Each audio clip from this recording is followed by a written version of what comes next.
냄새나. 병원 냄새가 내 몸에 배어서 여기 들어오면 환자인 내가 더 아픈 것 같다고. 나가. 10년을 이 여자 대소변 치우고 밤새워 간호하고 수천만 원 병원비를 쏟아부은 며느리한테 할 소리가 그거였습니다.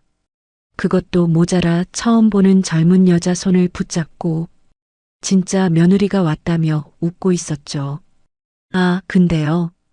그 진짜 며느리라는 여자가 억대 빚에 쫓기는 사기 전과자라는 걸 이 사람들은 까맣게 모르고 있었습니다. 이것뿐만일까요? 더 소름 끼치고 뒷목 잡을 만한 이야기가 많습니다. 지금 바로 들려드릴게요. 안녕하세요, 시청자 여러분. 자, 그럼 병원비 카드 한 장으로 시댁을 발칵 뒤집어 놓은 백강희 씨의 사연 지금 바로 시작합니다. 중환자실 복도의 형광등 불빛이 제 눈을 찔렀습니다. 꼬박 이틀을 시어머니 곁에서 뜬 눈으로 지새우고 새벽 첫 버스를 타고 집에 돌아왔죠. 버스 안에서도 잠이 들까봐 손잡이를 꽉 쥐고 서 있었습니다. 시어머니의 링거를 갈아달라고 간호사를 부르고 새벽마다 체온을 재고 대소변을 받아내던 이틀이 온몸에 납처럼 쌓여 있었습니다. 현관문을 열자마자 거실 테이블 위에 놓인 서류 봉투가 눈에 들어왔습니다. 태경이 소파에 앉아 다리를 꼬고 저를 기다리고 있었습니다. 텔레비전은 켜져 있었지만 소리는 꺼져 있었고 태경의 표정은 무언가를 오래 준비한 사람의 얼굴이었습니다. 뭐야, 이 서류. 태경이 리모컨을 테이블 위에 던지며 입을 열었습니다. 읽어보면 알잖아. 이혼 서류야. 저는 봉투를 집어들었습니다. 손끝이 떨렸지만 내색하지 않았습니다. 협의 이혼 의사 확인 신청서, 재산 분할 포기 각서, 위자료 청구 포기 동의서, 3장의 종이가 빈틈없이 준비되어 있었습니다. 서류 하단에는 제가 도장을 찍을 자리에 빨간 화살표 스티커까지 붙어 있었죠. 태경아, 지금 무슨 소리를 하는 거야? 어머니가 중환자실에 계시는데. 그러니까 빨리 도장 찍고 나가라고. 엄마 병원비는 내가 알아서 할 테니까 내가 신경 쓸 일 아니야. 태경이 자리에서 벌떡 일어나 제 앞으로 성큼 다가왔습니다. 이틀간 병원에서 잠을 못 자 부은 제 얼굴을 위에서 내려다보며 코웃음을 쳤습니다. 제 몸에서 나는 소독약 냄새를 맡았는지 코를 찡그리기까지 했습니다. 솔직히 말할게. 나 이 결혼 진작에 끝내고 싶었어. 너랑 사니까 내가 점점 찌질해지더라고. 내가 이직을 몇 번을 하든 뭘 하든 내가 옆에서 한숨을 쉬니까 내가 무능해진 거야. 내가 언제 한숨을 쉬었어. 10년 동안 내 월급이 끊겨도 한마디 안 했잖아. 그 꼴이 더 짜증났다고. 말을 안 하니까 더 비참해지는 거 몰라? 내가 묵묵히 돈 벌어오는 게 나한테는 매일 조롱당하는 거랑 똑같았어. 태경이 제 어깨를 밀쳤습니다. 저는 뒤로 비틀거리며 신발장에 등을 부딪혔습니다. 신발장 위에 놓여있던 액자가 바닥에 떨어져 유리가 깨졌습니다. 결혼식 날 찍은 사진이었죠. 위자료, 재산 분할 이런 거 생각하지 마. 줄 돈 없어. 이 집 가전제품도 다 내 명이니까 손대지 말고. 내 월급으로 산 냉장고, 세탁기, 에어컨 전부 내 거라고. 내 집에 있으면 내 거지. 뭐가 문제야? 태경이 현관 쪽으로 고개를 까딱했습니다. 짐 싸. 지금 당장. 저는 태경의 눈을 똑바로 들여다봤습니다. 10년을 함께 산 남자의 눈에 미안함이라곤 한 톨도 보이지 않았습니다. 오히려 빨리 끝내자는 조급함만이 가득 차 있었죠. 마치 오래 참아온 일을 드디어 해치우는 사람의 눈빛이었습니다. 상황을 파악해야 했습니다. 저는 가방을 다시 집어들고 현관을 나섰습니다. 시어머니가 입원해 계신 대학병원으로 택시를 잡았습니다. 택시 안에서 손을 내려다보니 시어머니의 등을 닦아드리다 갈라진 손가락 끝이 보였습니다. 이 손으로 10년을 버텼는데 돌아온 건 현관 밖으로 밀쳐내는 손바닥이었습니다. VIP 병실 문을 열자 미란 어머니는 침대에 반쯤 몸을 일으킨 채 텔레비전을 보고 계셨습니다. 중환자실에서 일반 병실로 옮긴 지 겨우 하루밖에 안 됐는데 얼굴에 혈색이 돌아 있었습니다. 침대 옆 탁자에는 제가 어제 깎아놓고 간 사과가 그대로 놓여 있었습니다. 어머니, 태경이가 갑자기 이혼 서류를 내밀었어요. 무슨 일인지 혹시 아세요? 미란 어머니가 리모컨으로 텔레비전을 끄며 저를 쳐다봤습니다. 알지. 내가 그러라고 했으니까. 네. 강희야, 솔직히 말할게. 너 고맙긴 했어. 근데 태경이가 너한테 눌려 사는 꼴을 엄마가 더는 못 보겠더라고. 돈 잘 버는 마누라 밑에서 기죽어 사니까 우리 아들이 사람이 쪼그라든 거야. 저는 침대 옆 의자에 주저앉았습니다. 이틀 밤을 꼬박 새우며 이 사람의 대소변을 치우고 등을 닦아드리고 간호사를 부르며 뜬 눈으로 지켰습니다. 그 손에서 아직 소독약 냄새가 가시지도 않았는데 어머니, 저는 10년을 이 병원에서 그래, 고마웠어. 근데 이제 그만해. 냄새나. 병원 냄새가 내 몸에 배어서 여기 들어오면 환자인 내가 더 아픈 것 같다고. 미란 어머니가 손을 내저으며 고개를 돌렸습니다. 마치 파리를 쫓듯이 손가락 끝 하나 힘주지 않고 저를 밀어냈습니다. 나가. 할 말 끝났어. 저는 자리에서 일어났습니다. 병실 문을 열고 복도로 나오는데 다리에 힘이 풀렸습니다. 복도 끝 의자에 털썩 주저앉아 멍하니 천장을 올려다봤습니다. 형광등 불빛이 눈에 따가웠지만 눈물은 나오지 않았습니다. 너무 지쳐서 울 기운조차 남아있지 않았죠. 그때 엘리베이터 문이 열렸습니다. 머리부터 발끝까지 고급 브랜드로 치장한 젊은 여자가 태경의 팔짱을 끼고 걸어 나왔습니다. 여자는 한 손에 수입 과일 바구니를, 다른 손에 포장된 선물 상자를 들고 있었습니다. 향수 냄새가 복도 끝까지 퍼졌습니다. 두 사람은 저를 스치듯 지나가 미란 어머니의 VIP 병실로 들어갔습니다. 어머니, 리아 왔어요. 과일 좋아하신다고 해서 골라왔어요. 병실 안에서 미란 어머니의 목소리가 복도까지 울려 퍼졌습니다. 아이고, 우리 진짜 며느리 왔네. 이리 와, 이리 와. 손 좀 잡아보자. 저는 복도 의자에서 천천히 몸을 일으켰습니다. 병실 문 유리창 너머로 보이는 풍경이 눈에 꽂혔습니다.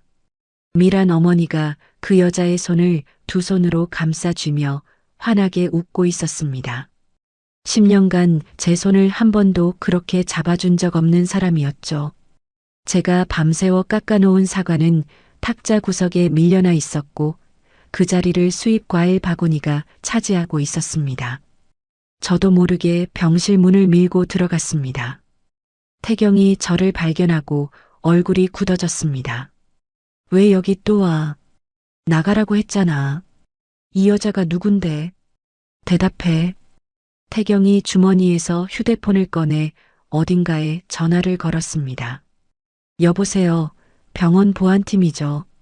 7층 VIP 712호에 환자 보호자 허락 없이 침입한 사람이 있는데요. 좀 와주세요. 3분도 안 되어 보안 요원 2명이 병실로 들어왔습니다. 저는 팔을 잡힌 채 복도로 끌려 나왔습니다. 발이 걸려 바닥에 무릎을 찧었습니다.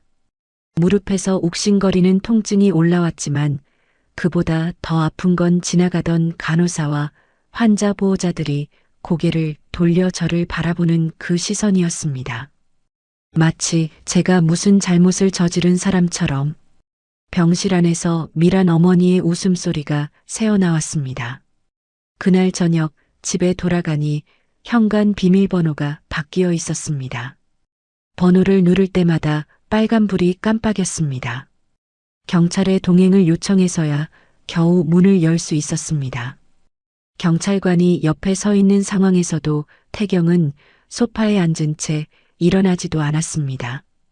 저는 옷까지 몇 벌만 캐리어에 쑤셔 넣고 그 집을 나왔습니다. 10년을 살았던 집인데 제가 가져갈 수 있는 건 캐리어 하나뿐이었습니다. 분노가 목구멍까지 차올랐지만 저는 이를 악물었습니다. 이 굴레에서 합법적으로 벗어나는 것이 먼저였습니다. 저는 이혼에 동의했고 한 달간의 숙려기간을 거쳐 가정법원에서 최종 확인서에 도장을 찍었습니다. 법원을 나서는 태경의 뒷모습을 저는 유리문 너머로 지켜봤습니다. 태경은 법원 정문을 나서자마자 택시를 잡아타고 어딘가로 향했습니다. 나중에 알게 됐죠. 태경이 곧장 구청으로 달려가 미리 작성해둔 홍리아와의 혼인신고서를 창구에 제출했다는 사실을. 이혼 신고가 된 지 일주일이 지났습니다. 저는 원룸 월세방에서 노트북을 펼치고 은행 앱에 접속했습니다. 시어머니 병원비 비상금으로 모아두었던 적금 통장을 확인하려는 순간 화면에 뜬 숫자가 눈을 의심하게 만들었습니다. 잔액 0원. 해지일은 이혼 확정 이틀 뒤. 인출자 명의는 차태경. 공동명의 계좌였기에 법적으로는 막을 수 없었습니다. 하지만 그 안에 든 3,500만 원은 제가 3년간 매달 야근 수당과 성과급을 쪼개어 넣은 돈이었습니다. 어머니 수술비가 급하게 필요할 때를 대비해서 저는 노트북을 덮고 천장을 올려다봤습니다. 손톱이 손바닥에 박히도록 주먹을 쥐었습니다. 그 돈의 행방을 알게 된 건 며칠 뒤였습니다. 대학 동기인 부동산 중개업자 친구에게서 전화가 왔습니다. 강희야, 너 전남편 차태경이라는 사람 맞지? 우리 동네 신축 아파트에 전세 들어왔더라. 보증금이 3억 5천이래. 젊은 여자랑 같이 왔다더라. 3억 5천. 제가 모은 3,500만 원은 그 전세 계약금으로 들어간 거였습니다. 나머지 금액은 어디서 충당했는지 모르겠지만 적어도 계약의 시작은 제 돈으로 찍은 거였죠. 일주일 뒤 짐을 마저 빼기 위해 태경의 새집 주소를 찾아갔습니다. 초인종을 누르자 현관문이 열렸는데 안에서 왁자지껄한 소리가 쏟아져 나왔습니다. 거실에는 시누이 내외, 시숙 부부, 그리고 시댁 친척 대여섯 명이 둘러앉아 고기를 구워 먹고 있었습니다. 제가 월급으로 사들인 최고급 식기 세트에 음식이 담겨 있었고 제가 골라서 배치했던 이탈리아산 소파 위에 시숙의 아이들이 과자를 흘리며 뛰어다니고 있었습니다. 홍리아가 앞치마를 두르고 부엌에서 나왔습니다. 저를 보더니 입꼬리를 올리며 고개를 살짝 기울였습니다. 어머, 오셨어요? 짐 가지러 오신 거죠? 잠깐만요. 태경 씨가 방에 따로 모아뒀을 거예요. 태경이 맥주캔을 들고 부엌에서 걸어 나왔습니다. 저를 보자 턱짓으로 현관 옆 작은 방을 가리켰습니다. 거기 박스 2개. 그거 내 거니까 가져가. 시누이가 소파에 앉은 채 고개를 돌리지도 않고 입을 열었습니다. 언니, 그동안 빌려갔던 돈 있잖아. 미안한데 우리도 형편이 어려워서 못 갚아. 그냥 서로 깔끔하게 인연 끊자. 시숙이 삼겹살을 뒤집으며 맞장구를 쳤습니다. 맞아, 형수. 이제 남이니까 서로 부담 갖지 말고 살자고. 저는 아무 대답도 하지 않았습니다. 작은 방으로 들어가 박스 2개를 확인했습니다. 오래된 옷가지와 화장품 몇 개, 그리고 대학 졸업 앨범. 그게 전부였습니다. 박스를 들고 나오는 길에 서재문이 열려 있는 것이 보였습니다. 구석에 태경의 낡은 서류 가방이 방치되어 있었습니다. 그 가방 겉주머니에 구형 USB 하나가 꽂혀 있었죠. 태경이 예전에 블랙박스 영상을 백업하던 습관이 떠올랐습니다. 저는 아무도 보지 않는 틈에 그 USB를 주머니에 넣었습니다. 거실을 지나는데 리아가 제 앞을 막아섰습니다. 손에 종이컵을 들고 있었습니다. 커피라도 한 잔 드시고 가세요. 이삿짐 나르시느라 힘드시잖아요. 저는 종이컵을 받지 않고 리아의 얼굴을 들여다봤습니다. 리아가 눈을 동그랗게 뜨며 불쌍한 사람을 보는 표정을 지었습니다. 너무 상심하지 마세요. 앞으로 좋은 인연 만나실 거예요. 태경이 뒤에서 식탁 위에 굵은 소금을 집어들더니 제 등 뒤로 뿌리는 신용을 했습니다. 친척들 사이에서 낄낄거리는 웃음이 터졌습니다. 저는 박스를 안고 현관을 나섰습니다. 엘리베이터 문이 닫히자 그제야 턱에 힘을 풀었습니다. 이를 갈아도 부족한 분노였지만 저는 고개를 들었습니다. 원룸으로 돌아온 저는 식탁 위에 노트북을 펴고 엑셀 프로그램을 열었습니다. 재무팀 과장 12년 차의 손이 자판 위를 달렸습니다. 지난 10년간 시어머니 병원비로 나간 금액, 시댁 생활비로 빠져나간 금액, 시누이와 시숙에게 빌려주고 못 받은 돈, 그리고 태경이 제 계좌에서 빼돌린 3,500만 원까지 이런 단위로 추적해서 날짜별, 항목별로 정리했습니다. 엑셀 장부가 완성되자 저는 바로 다음 날 아침 법률사무소 문을 두드렸습니다. 횡령 및 부당이득 반환 청구 소송을 제기하고 태경의 회사 급여와 신혼집 전세 보증금에 대한 가압류를 신청했습니다. 변호사가 서류를 검토하며 말했습니다. 증거 자료가 이렇게 깔끔하게 정리된 건 처음 봅니다. 승인 나오는데 일주일 정도면 될 겁니다. 저는 사무소를 나와 원룸으로 돌아왔습니다. 밤이 되자 서재에서 가져온 USB를 노트북에 꽂았습니다. 블랙박스 영상 파일은 없었습니다. 대신 음성 녹음 파일 12개가 폴더 안에 들어 있었습니다. 첫 번째 파일을 재생했습니다. 차 안에서 녹음된 태경과 리아의 대화였습니다. 리아야, 엄마 시골 땅 있잖아. 그거 시세가 얼마나 되는지 알아봤어? 한 4억은 받을 수 있대. 내가 아는 부동산 사장한테 물어봤거든. 4억이면 내 빚 갚고도 남겠다. 어머니한테는 뭐라고 하지? 뭐라고 해? 땅 팔고 나서 요양원에 넣으면 되잖아. 저렴한 데 찾아보면 한 달에 100만 원이면 되는 데도 있어. 요양원에 넣고 우리는 당연히 튀어야지. 빚쟁이들이 나 찾고 있으니까 서울에서 멀리 가야 해. 제주도든 어디든. 저는 재생을 멈추고 노트북 화면을 바라봤습니다. 리아는 부잣집 딸이 아니었습니다. 빚에 쫓기는 사기꾼이었고 태경은 그걸 알면서도 어머니의 재산을 빼돌릴 계획을 세우고 있었습니다. 저는 USB를 빼서 서랍 깊숙이 넣고 잠금 장치를 걸었습니다. 이 파일은 아직 쓸 때가 아니었습니다. 다음 날 오후 저는 대학 선배 조 실장에게 전화를 걸었습니다. 민간 조사원으로 일하는 조 실장은 제 전화를 받자마자 낮은 목소리로 물었습니다. 강희야, 무슨 일이야? 목소리가 안 좋다. 선배, 일 하나 의뢰하고 싶어요. 사람 하나 신원 조회 좀 해주세요. 누군데? 홍리아. 32살.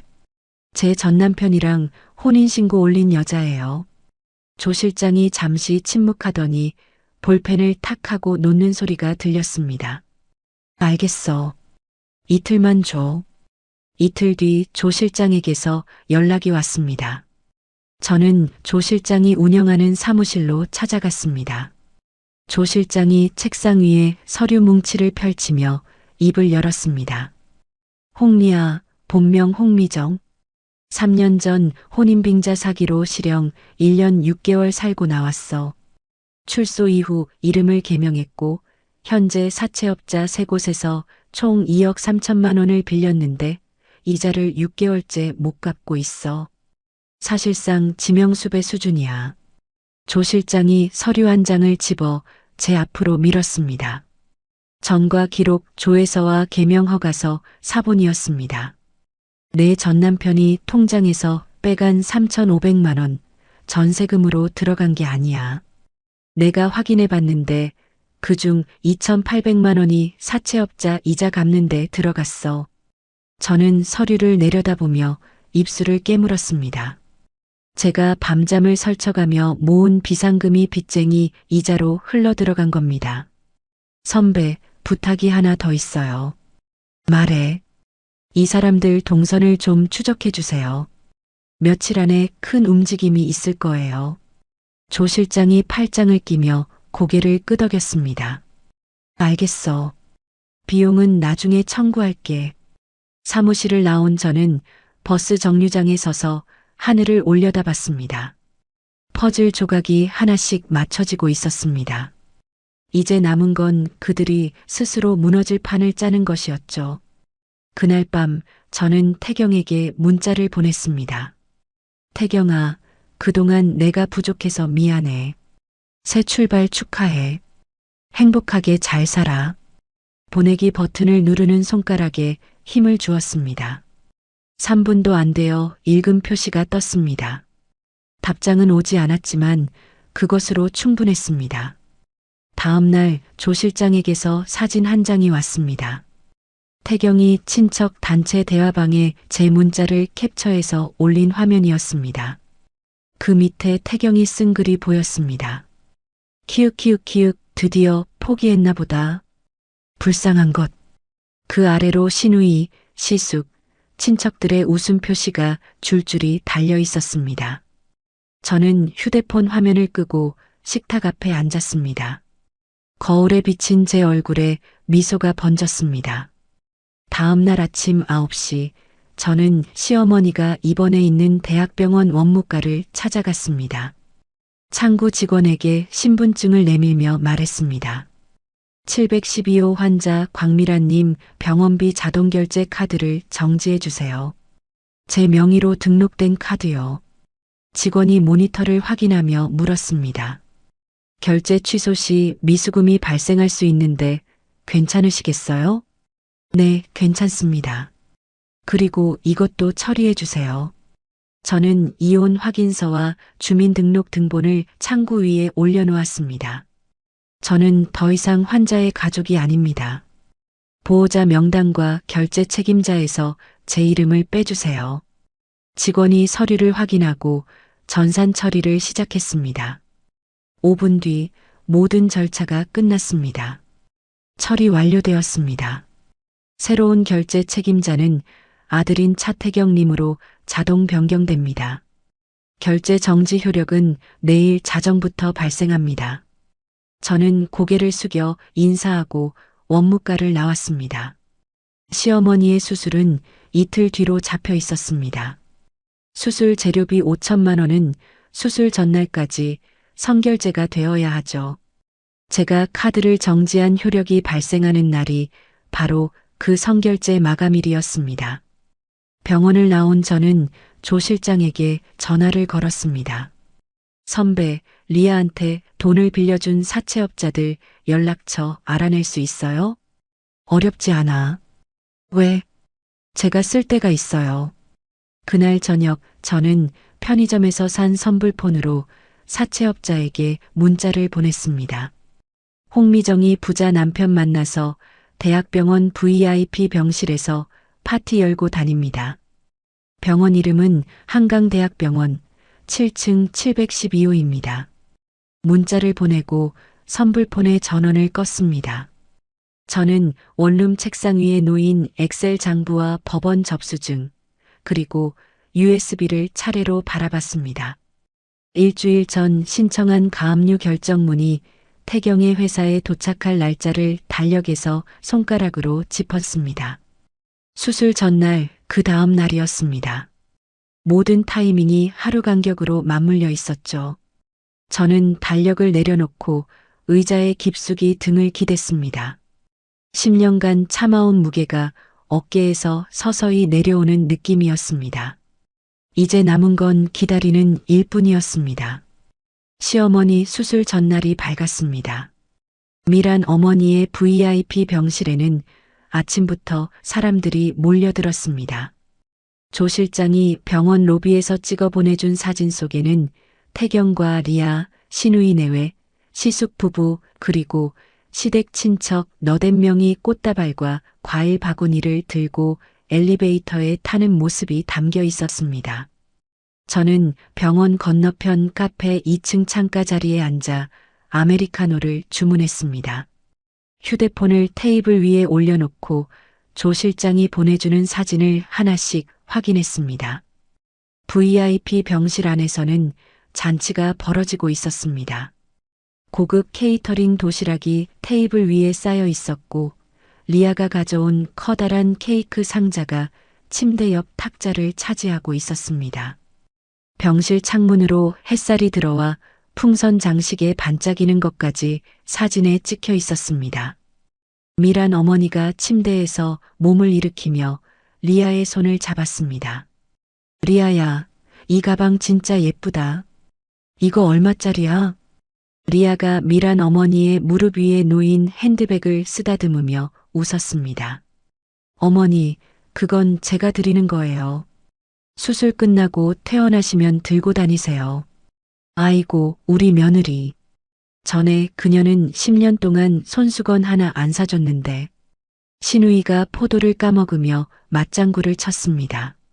엄마, 이제 그 사람 얘기 그만해. 리아 씨 기분 나쁘잖아. 시숙이 케이터링 도시락 뚜껑을 열며 끼어들었습니다. 그러게. 형수가 돈 벌어온 건 인정하는데 사람이 너무 재미가 없었잖아. 리아 씨는 분위기가 화사하니까 좋다. 태경이 맥주캔을 따며 어깨를 으쓱했습니다. 내일 수술만 잘 끝나면 되지. 엄마, 걱정 마. 돈은 알아서 다 처리해 놨으니까. 미란 어머니가 흐뭇한 표정으로 고개를 끄덕였습니다. 그래, 우리 아들. 역시 새 며느리 만나니까 사람이 달라졌어. 리아가 케이크 상자를 열며 촛불을 꽂았습니다. 어머니, 수술 전 축하 겸해서 촛불 하나 불어보세요. 소원 비르시라고요. 미란 어머니가 두 손을 모으고 눈을 감았다가 후 하고 촛불을 껐습니다.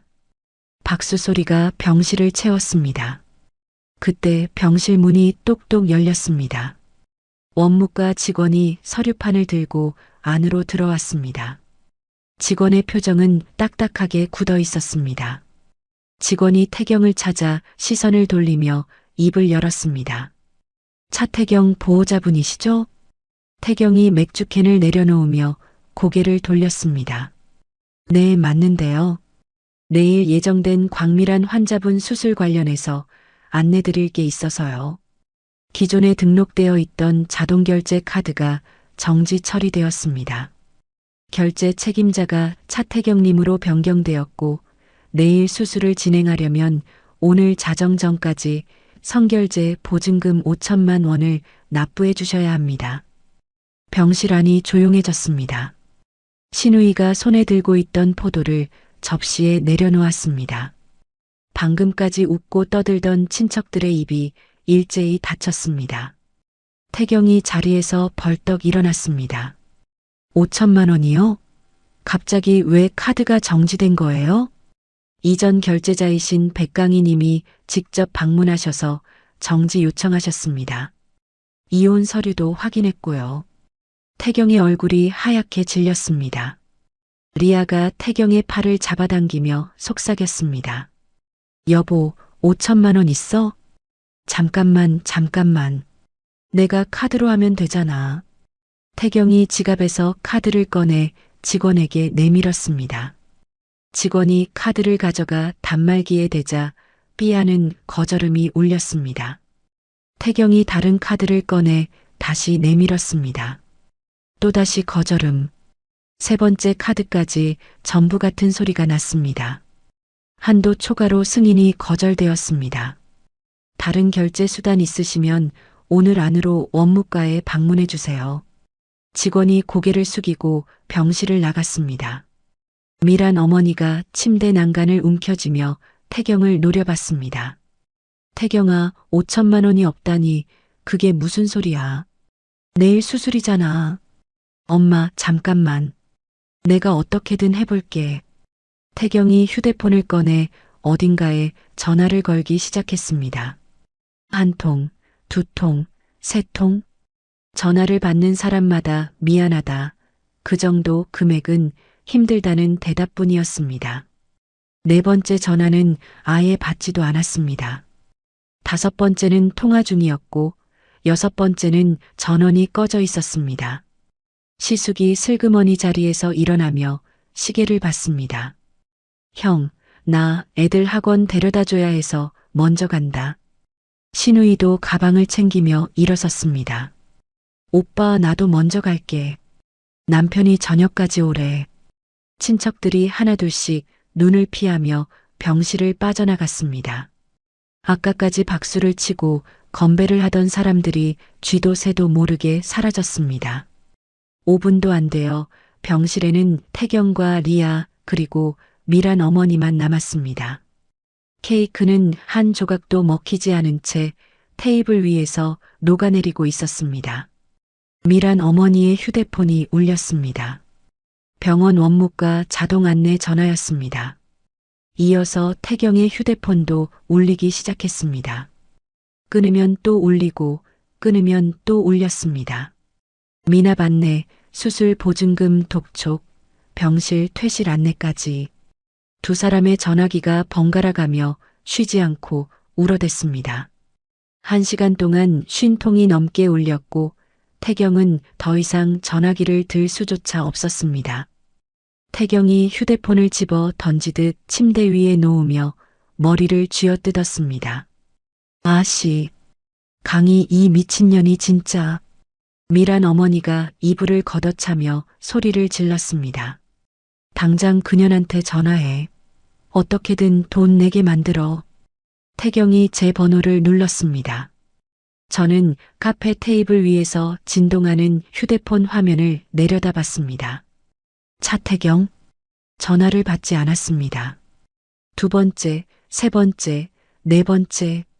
화면이 꺼졌다 켜졌다를 반복했습니다. 저는 아메리카노를 한 모금 마시고 창밖으로 보이는 병원 건물을 바라봤습니다. 7층 창문에 불이 환하게 켜져 있었습니다. 같은 시각 병실에서는 원무과 직원이 다시 문을 열고 들어왔습니다. 보호자분, 오늘 18시까지 결제가 확인되지 않으면 내일 수술은 자동 취소됩니다. 그리고 VIP 병실 이용 요금도 3일째 미납 상태인데 오늘 안으로 정리가 안 되시면 일반 병동으로 이동해 주셔야 합니다.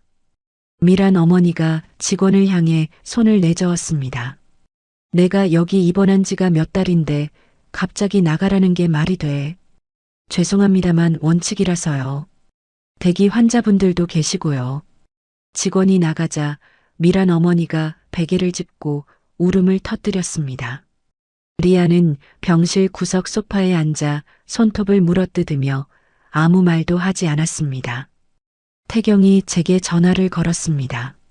37번째, 38번째, 39번째. 역시 받지 않았습니다. 저녁 6시가 되자 보안요원 2명이 병실에 들어왔습니다.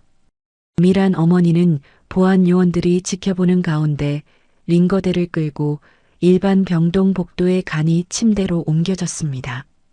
VIP 병실 안에 쌓여있던 과일 바구니와 케이터링 음식은 정리 직원이 비닐봉투에 쓸어 담았습니다. 풍선 장식이 바람 빠진 채 쓰레기통에 구겨져 들어갔습니다. 복도간이 침대에 누운 미란 어머니가 천장을 보며 울부짖었습니다. 태경아, 엄마 이러다 죽어. 수술 못하면 죽는다고. 태경이 미란 어머니의 간이 침대 옆에 쪼그리고 앉아 제게 또 전화를 걸었습니다. 63번째. 받지 않았습니다. 그때 복도 끝에서 굵은 목소리가 울려 퍼졌습니다. 홍미정이 여기 있다며. 가죽 점퍼를 입은 덩치 큰 남자 셋이 복도를 성큼성큼 걸어왔습니다. 리아가 태경 뒤로 몸을 숨기며 얼굴이 사색이 되었습니다. 남자 중 한 명이 리아의 팔을 낚아채며 으르렁거렸습니다. 야, 이 사기꾼년아. 부자 남편 만났다며? VIP 병실에서 파티했다며? 그 돈은 있으면서 우리 돈은 왜 안 갚아? 리아가 비명을 질렀습니다. 간호사들이 뛰어왔고 환자들이 복도로 고개를 내밀었습니다. 태경이 사채업자의 손을 뿌리치려 했지만 다른 남자가 태경의 멱살을 잡아 벽에 밀어붙였습니다. 당신이 남편이야? 마누라 빚 대신 갚아. 2억 3천. 이자 붙어서 지금은 3억 가까이 돼. 미란 어머니가 간이 침대에서 상체를 일으키며 리아를 가리켰습니다. 뭐라고? 빚이 3억? 2년이 부잣집 딸이라며. 태경아, 이게 대체 뭐야? 복도가 아수라장이 되었습니다.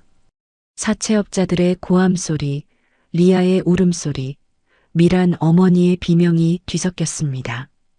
병원 보안팀이 달려와 사채업자들을 제지했지만 이미 복도에 있던 모든 사람이 상황을 목격한 뒤였습니다.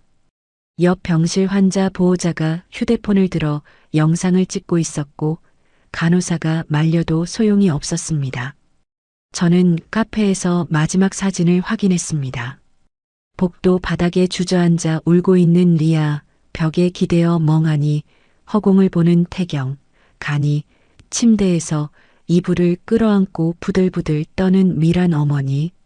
저는 휴대폰을 가방에 넣고 자리에서 일어났습니다. 계산대에서 커피값을 치르고 카페 문을 나섰습니다. 밤 공기가 시원했습니다. 다음 날 아침 8시 조 실장에게서 사진이 왔습니다. 병원 주차장에서 빠져나가는 태경의 차량 사진이었습니다. 구겨진 셔츠에 면도도 하지 않은 얼굴이 차창 너머로 보였죠. 수술이 취소되고 병원 복도에서 밤을 샌 모양이었습니다. 저는 평소처럼 출근해서 재무팀 자리에 앉았습니다. 이번 분기 결산 자료를 정리하는데 오전 10시쯤 조 실장에게서 문자가 왔습니다. 법원 송장, 오늘 오전 태경 회사 인사팀에 도착 확인됨. 저는 문자를 읽고 휴대폰을 서랍에 넣었습니다. 그리고 아무 일도 없었다는 듯이 업무를 계속했습니다. 조 실장이 점심때쯤 다시 연락을 해왔습니다. 태경 회사에 아는 사람이 있어서 내부 상황을 전해들었다고 했습니다. 인사팀장이 태경을 회의실로 불렀대. 법원에서 급여 압류 결정문이 왔다고. 태경이 뭐래요? 완전 멘붕이래. 최저 생계비 빼고 월급 전액 압류라니까 다리에 힘이 풀려서 의자에 주저앉았다더라. 인사팀장이 사내에 소문 안 나게 조용히 처리하라고 했는데 이미 격리팀에서 다 알고 있대. 저는 수화기를 내려놓으며 창밖을 바라봤습니다. 오후에는 더 큰 소식이 전해졌습니다. 조 실장이 보내온 문자였습니다. 태경, 팀장 면담 30분 받음. 승진 심사 누락, 주요 프로젝트 제외. 서류 정리 업무로 보직 변경됨.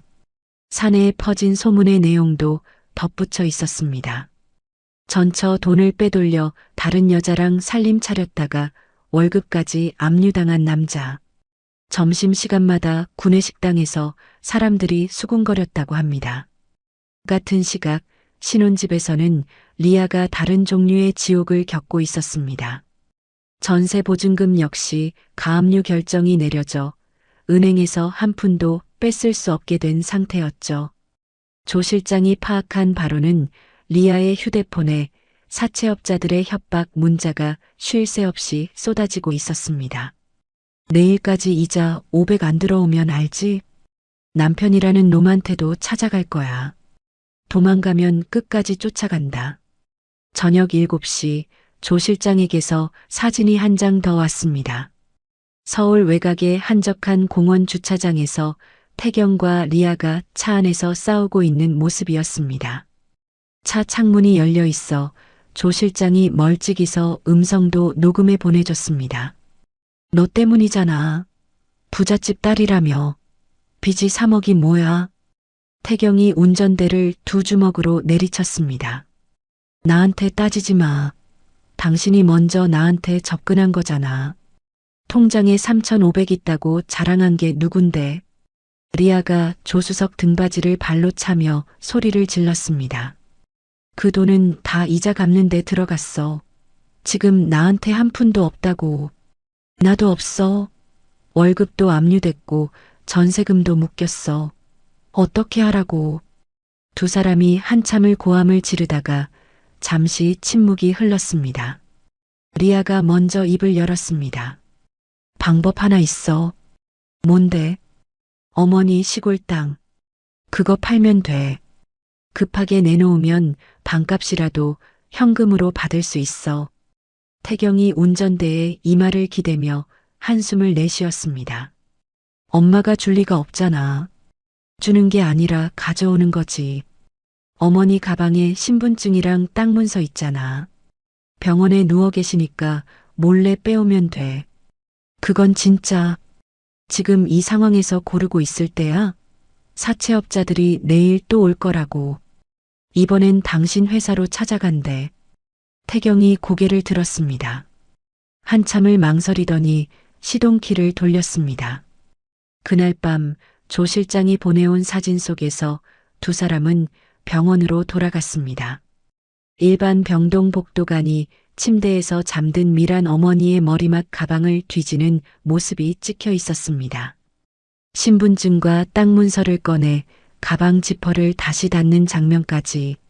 미란 어머니는 진통제를 맞고 깊이 잠들어 있어 아무것도 눈치채지 못했습니다. 다음 날 오전 9시 조 실장의 문자가 왔습니다. 두 사람 구청 주민센터 도착. 창구에서 서류 발급 중. 미란 어머니의 신분증으로 위임장을 꾸미고 인감증명서를 발급받고 있는 겁니다. 20분 뒤 다시 문자가 왔습니다. 서류 수령 완료. 차 타고 중개소 방향으로 이동 중. 저는 휴대폰을 들고 경찰서 번호를 눌렀습니다. 여보세요. 신고하려고 전화드렸습니다. 현재 지명수배 중인 사기 전과자가 타인의 인감증명서를 위조해서 부동산을 처분하려 하고 있습니다. 지금 이 순간 중개소로 향하고 있고요. 주소 알려드리겠습니다. 부동산 중개소 안은 좁았습니다. 태경이 서류 봉투에서 땅 문서와 위조한 인감증명서를 꺼내 중개인 앞에 펼쳐놓았습니다. 이 땅 금매로 내놓으려고요. 현금 결제 가능한 매수자 있으면 바로 넘기겠습니다. 중개인이 안경을 코 위로 밀어 올리며 서류를 훑었습니다. 컴퓨터로 등기부등본을 떼더니 모니터를 돌려 태경에게 보여줬습니다. 손님, 이 땅 보세요. 근저당이 한도 끝까지 잡혀 있어요. 시세가 4억이래도 실질적으로 건질 돈이 없는 땅이에요. 속된 말로 깡통이에요. 태경의 얼굴이 일그러졌습니다. 그게 무슨 소리예요? 어머니 땅인데 근저당이 왜? 근저당 설정자 이름이 백강희로 되어 있네요. 가등기도 걸려 있고 이 상태로는 매매 자체가 안 됩니다. 리아가 태경의 어깨를 잡아 돌리며 이를 드러냈습니다. 백강희? 내 전처잖아. 이거 알고 있었어? 나도 몰랐다고. 진짜 몰랐어. 몰랐다고? 처음부터 나한테 4억짜리 땅이라고 했잖아. 나를 속인 거야. 리아가 테이블 위에 놓인 태경의 차키를 낚아챘습니다. 이어서 태경의 점퍼 주머니에서 삐져나온 지갑까지 잡아 빼들었습니다. 아, 뭐 하는 거야? 나 먼저 갈 거야. 이 꼴 당하려고 당신한테 붙어 있었던 거 아니거든. 리아가 중개소 유리문을 밀치고 밖으로 뛰쳐나갔습니다. 주차장 쪽으로 전력으로 달리는 리아의 뒤를 태경이 쫓아나갔습니다. 서라고 이 사기꾼년아. 중개인이 어안이 벙벙한 얼굴로 창밖을 내다봤습니다. 저는 조 실장과 함께 중개소 맞은편 편의점 앞에 서서 그 장면을 지켜보고 있었습니다. 주차장 한가운데서 태경이 리아의 뒷덜미를 잡아챘습니다. 리아가 앞으로 고꾸라지며 아스팔트에 무릎을 찧었습니다. 리아가 비명을 지르며 몸을 뒤집더니 신고 있던 뾰족한 구두를 벗어 태경의 얼굴을 내리쳤습니다. 굽이 태경의 광대뼈를 찢었고 피가 턱을 타고 흘러내렸습니다. 태경이 리아의 손목을 비틀어 눌렀습니다. 리아가 이빨을 드러내며 태경의 팔뚝을 물었습니다. 태경이 고통에 울부짖으며 리아의 어깨를 아스팔트에 내리눌렀습니다. 두 사람의 옷이 찢어지고 무릎과 팔꿈치에서 피가 번졌습니다. 죽여버릴 거야. 내 인생 망쳐놓고. 내가 망쳤어? 내가 나한테 빚이 있으면서 숨긴 거잖아. 그때 잠복해 있던 사복 형사 4명이 사방에서 뛰어나왔습니다. 경찰이다. 움직이지 마. 한 형사가 테이저건을 꺼내 들었습니다. 태경이 리아의 목을 움켜쥔 채 고개를 돌렸습니다. 형사가 고함쳤습니다. 손 놔. 당장 손 놔. 태경이 멈칫한 사이 형사 2명이 달려들어 태경의 팔을 꺾어 바닥에 엎드리게 만들었습니다. 다른 형사가 리아의 등 뒤로 팔을 돌려 제압했습니다. 찰칵, 찰칵. 수갑이 채워지는 금속음이 주차장에 울렸습니다. 태경이 바닥에 얼굴을 붙인 채 숨을 헐떡였습니다. 리아가 머리카락이 얼굴을 덮은 채 바닥에서 발버둥쳤습니다. 형사가 리아의 신분증을 확인하며 동료에게 말했습니다. 홍미정, 기존 사기 수백 건 있고 오늘 사문서 위조 현행범.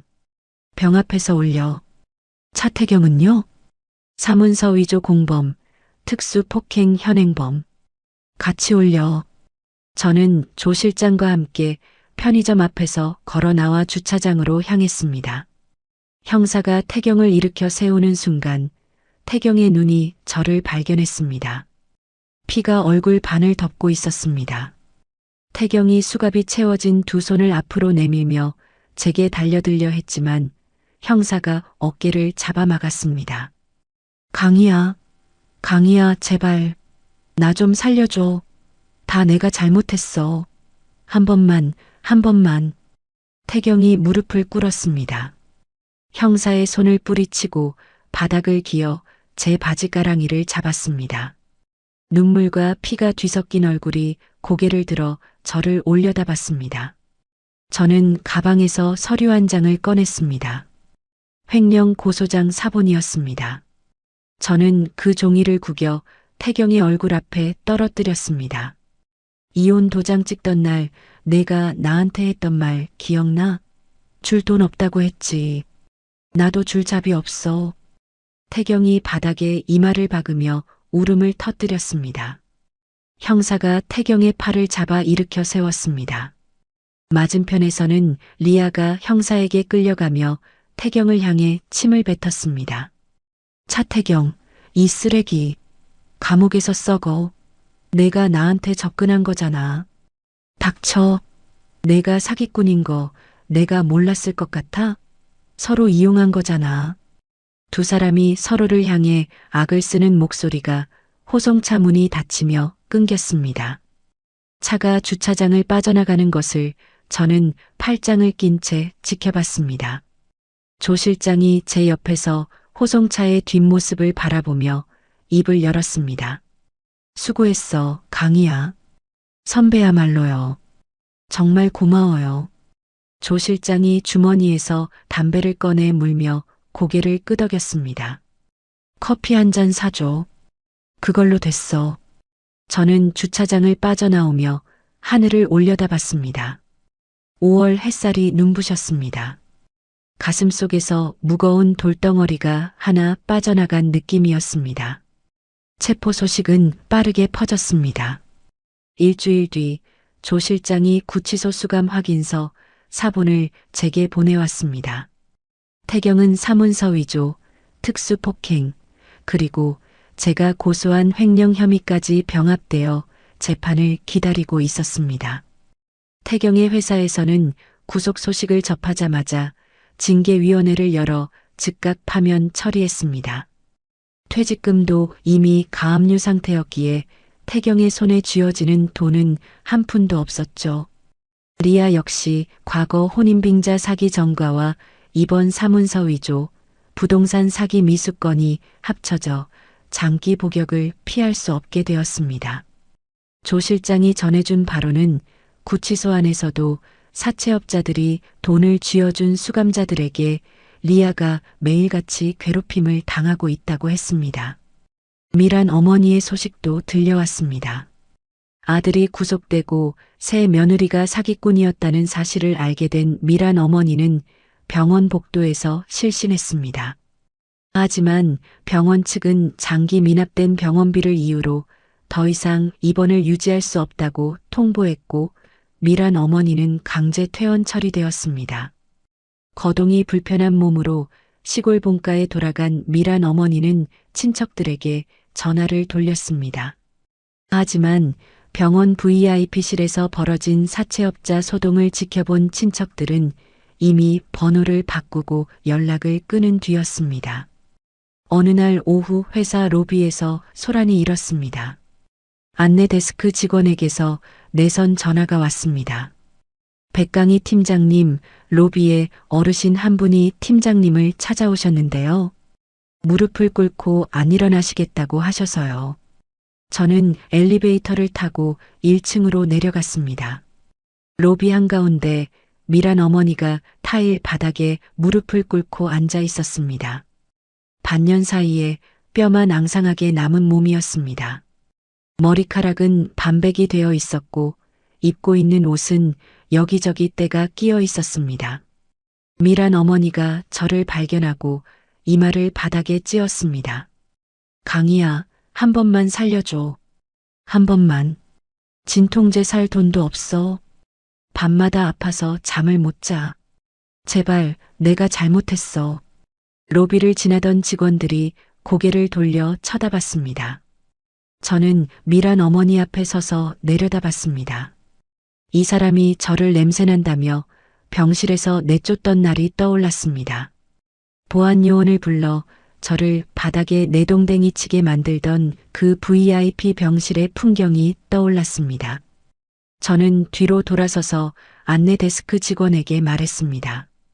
보안팀 불러주세요. 외부인이 로비에서 소란을 피우고 있어요. 강희야, 강희야, 제발. 미란 어머니의 목소리가 등 뒤에서 울렸지만 저는 뒤돌아보지 않았습니다.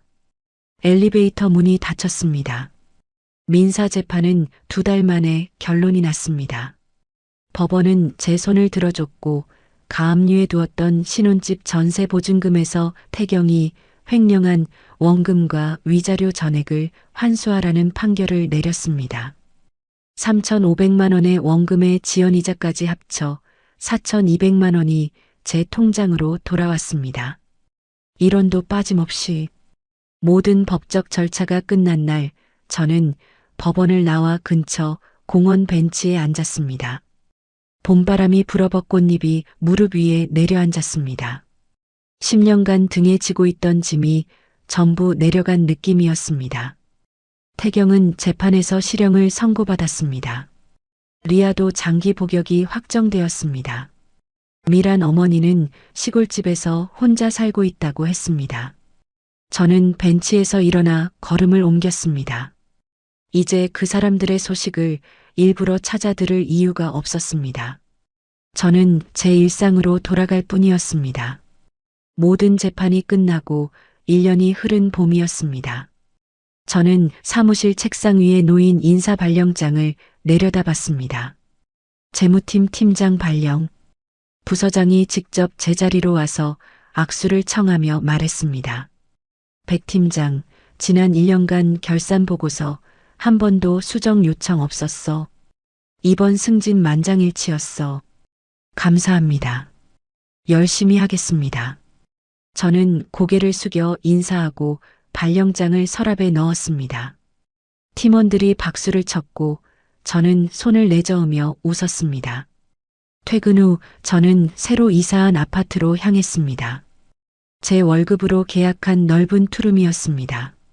현관문을 열면 제가 고른 연한 베이지색 벽지가 보이고 제가 좋아하는 초록색 쿠션이 소파 위에 가지런히 놓여 있었죠. 누구의 눈치도 볼 필요 없는 오직 제 취향으로만 채운 공간이었습니다. 저는 와인 한 병을 열어 잔에 따르고 소파에 기대 앉았습니다. 창밖으로 저녁 노을이 번지고 있었습니다. 아무도 저를 부르지 않았고 아무도 저에게 돈을 요구하지 않았습니다. 주말이면 아침 일찍 요가 수업에 갔습니다.